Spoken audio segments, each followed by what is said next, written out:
G'day and welcome to the worst Type R ever, the FN2 Civic Type R.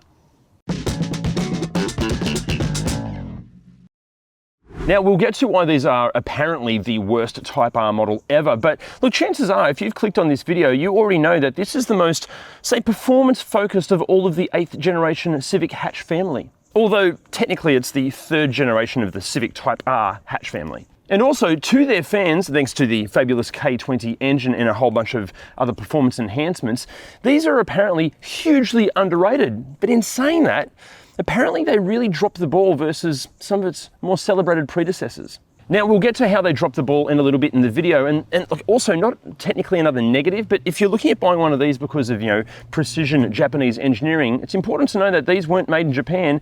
These were made in Swindon in the UK. Now, obviously there are a whole bunch of specific details that we could go over in this video, but if we went over them in the video would just go forever. It would be very, very boring. So instead, we have gathered all of the specific details and we've put them in our incredibly handy and totally free ReDriven cheat sheets over at ReDriven.com. Basically, it's like the ultimate FN2R buyer's guide. Now, I am normally a fan of a modified car, and I especially love it when certain owners, like the owner of this car, add their own kind of personal flair to it and they do it tastefully. But I need to ask a favor.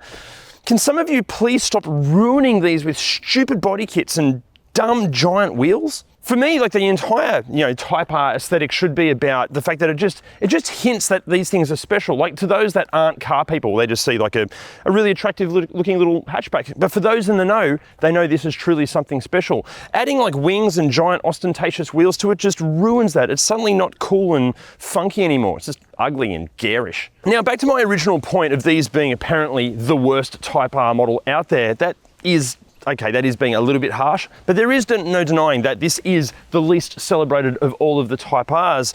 And unfortunately, many of them have been owned and driven by complete dickheads. And speaking of being driven by complete dickheads, let's go and see what it's like to drive.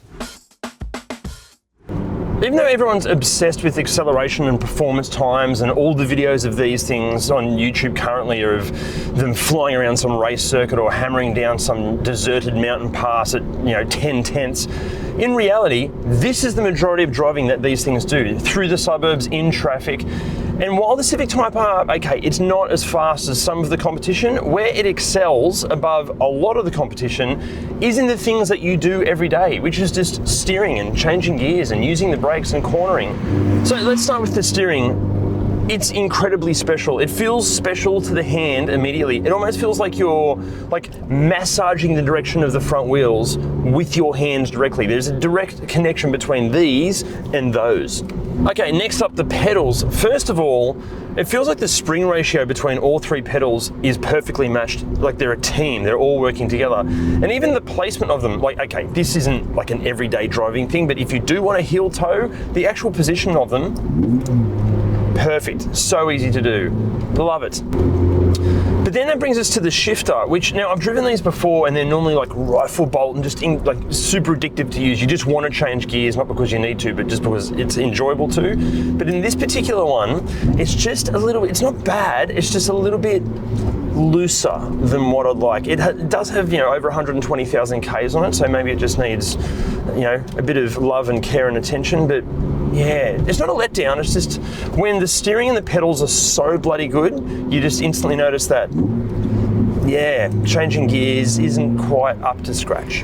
Which brings us then to another potential negative, is the lack of torque. Look, VTEC engines, these naturally aspirated VTEC engines are renowned for revving their guts out, but low down torque, there's not a lot there. You do have to kind of get up it.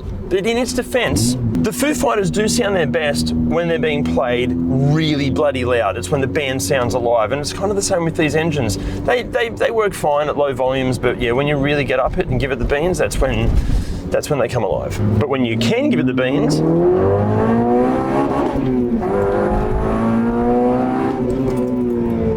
it's like half a Ferrari. That is so good. Okay, because you do have to work for that power, It is so satisfying. Like, sure, with some turbocharged engines, you can just plant your foot and the car just throws you at the horizon with, you know, absolute aggression. But with this, because you have to be working for it, it just becomes so addictive to use.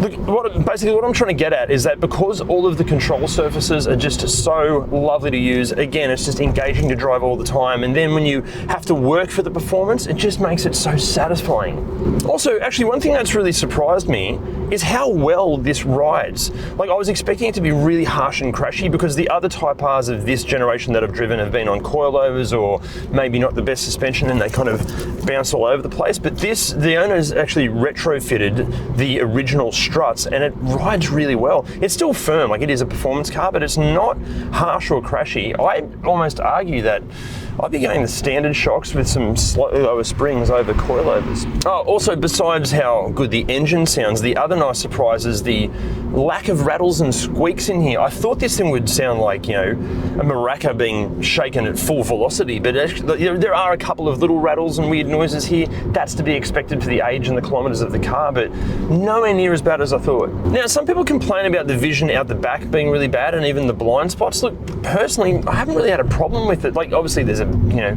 part of the car is across your rear vision, but you get used to it pretty quickly.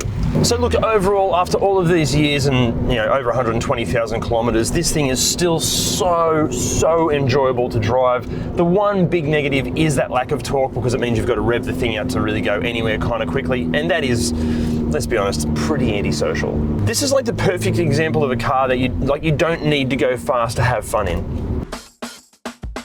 Okay, so how's the interior? Well, first of all, there is a problem with the interior, but we'll get to that in a second. But from a design aspect, I feel like Honda went, let's predict what the future is going to be like. It's going to be different dimensions and levels of all sorts of swoopiness and stuff.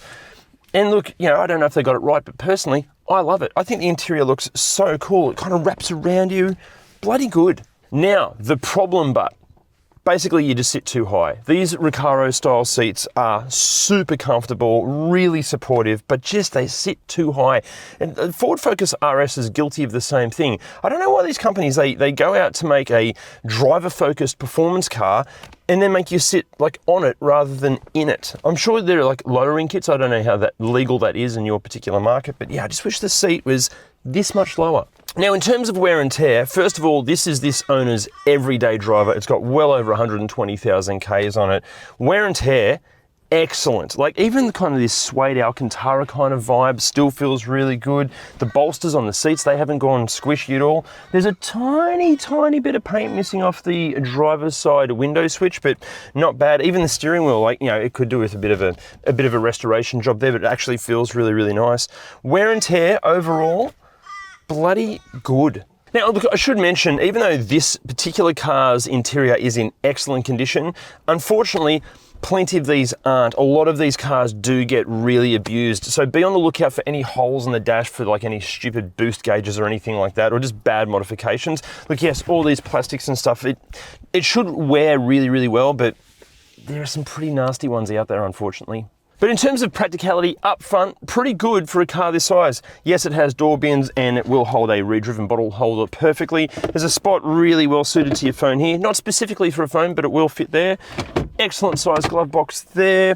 You've got a little slidey trapdoor here that currently holds a Honda Flash Pro unit. But the good news is you've got slidey cup holder, adjustable cup holders. So if you are like me and drink small pretentious coffees, it's not going to slide all over the place, and it hides away like that. Little storage box here with USB, auxiliary, power outlets there. Excellent.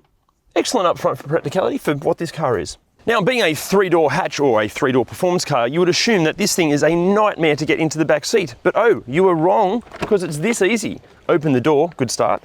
Flick this little lever up, seat goes forward and slides forward and straight in. Easy. Now, in the back seat, I'm exactly 12 centimeters taller than Honda Formula One racing hero and one of my heroes, Ayrton Senna. This is in my driving position, and cop the amount of space I have. Okay. I feel like this car is lying to everybody. It's so deceptive. From outside, it looks like a small, tiny little hatchback, but back here, like, I've got so much knee room, heaps of foot room.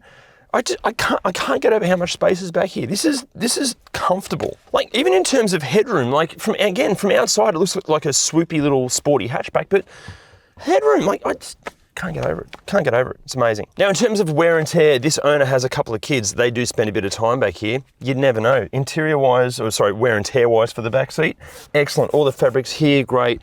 Alcantara suede stuff, great. Fabric, great. Anything that's plastic, great. Almost no wear and tear. Even in terms of practicality in the back seat, are you ready? You thought the front was good. Cop this. So obviously you've got a couple of cup holders here and there's a map pocket here, but because of Honda's ingenious magic seat system, here's a full-size backpack and it slides under the seat, like you're on a flight in business class. Okay, and finally, practicality in the boot. I've seen these cars around. I've never really understood how much practicality is in the boot, but it's amazing. Like, first of all, even with the seats up, there's heaps of space here. Yes, there's a bit of a load lip, that's a little bit annoying. But again, because of the magic seats, look at this. These fold completely flat. There is so much room in the back of this. It's a tiny little 3-door performance car, yet practical. Brilliant. You could camp back here. Now, in terms of tech and features, look, obviously you can, forget about the likes of Apple CarPlay, Android Auto. This car was around before that kind of technology. But the good news is all of that sort of stuff is easily put in there with an aftermarket kit. But being ostensibly what is the very top of the range Civic for this generation, you get dual zone climate control, you get remote central locking, you get push button start, rain sensing wipers, all that sort of stuff. But how literally cool is this? The glove box is cooled to keep your gloves cool. Awesome. Plus you'll get 18-inch alloy wheels, a sexy body kit, and even sexier Type R badges everywhere. Also, from March 2009, there was a really small update. Basically, the stereo got an auxiliary input and it got fitted with some rear parking sensors, but that's about it. Now, safety-wise, the Australian safety boffins at ANCAP never got around to testing the Type R for an ANCAP safety rating, but the sedan version of this got 4 stars, but that was back in 2007. So even awarding one of these even 3 stars these days is being optimistic. But to give you an idea of what safety features these come with, we're going to do another voiceover, but this time, because it's a very Japanese car, but it's made in the UK, we're going to do it in a very Guy Ritchie style voiceover. It's got 6 airbags to keep your Chevy Chase looking ace. There's no need to drop an anchor. The ABS, EBD and brake assist will pull you up quicker than a copper on the Uncle Bob. And it's got ESC and traction control to keep your bollocks out of a twist and shout. But even still, even with all of those safety features, unfortunately, there aren't many dickheads out there that manage to throw these things into the wilderness at an alarming rate. But again, for the full breakdown of what these have in terms of tech and safety features and just equipment in general, just jump on ReDriven.com and check out that cheat sheet.